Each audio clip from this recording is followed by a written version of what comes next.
Today I want to talk about how we have the ability to choose how we are remembered in the middle of a shark attack. In 2000, Shannon Ainslie was 15 years old and he was headed out to surf. His goal was that the world would know his name for surfing. By the end of that day, the world did know his name, but not for surfing. They knew his name because he was attacked by two great whites in the middle of the surfing competition. It's on film, and from his point of view, he says, "I saw the shadow come out of the water right here, and I ignored it because he didn't know what it was. But then the second shadow came, and the shark reached through and pulled him into the water." And he remembers the dead eyes of the shark. He remembers the cold depths of the sea. But that is not what haunts him. What haunts him is looking out at the ocean of his friends and family doing nothing.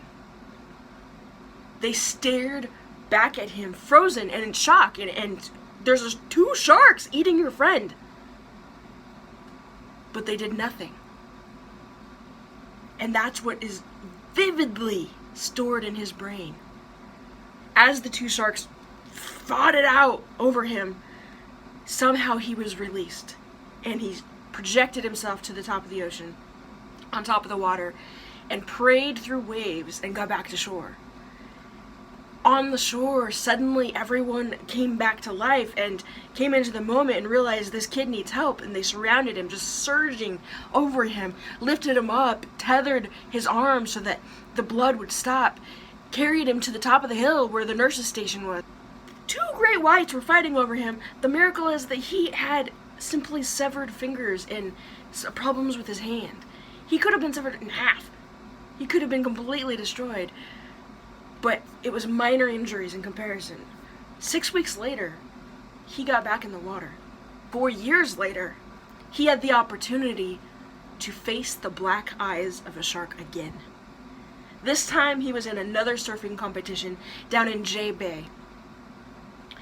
And he saw a shadow. As the wall of water came up, he saw a shadow pass his friend.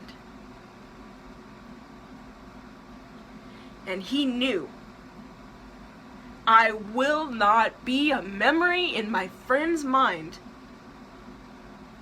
of him dying and me doing nothing. And he dove into the water straight toward the shark, came lunging out and just started pummeling the shark and screaming for all of those around, "Do something!" And a stranger on a jet ski came racing toward them through the bystanders that were swimming in motion and staring. And he reached out and he grabbed hold of both of the boys and aimed for the shore and didn't stop until all three of them were on the sand. The boy was unharmed. And he will not have the memory of people not doing anything to help him.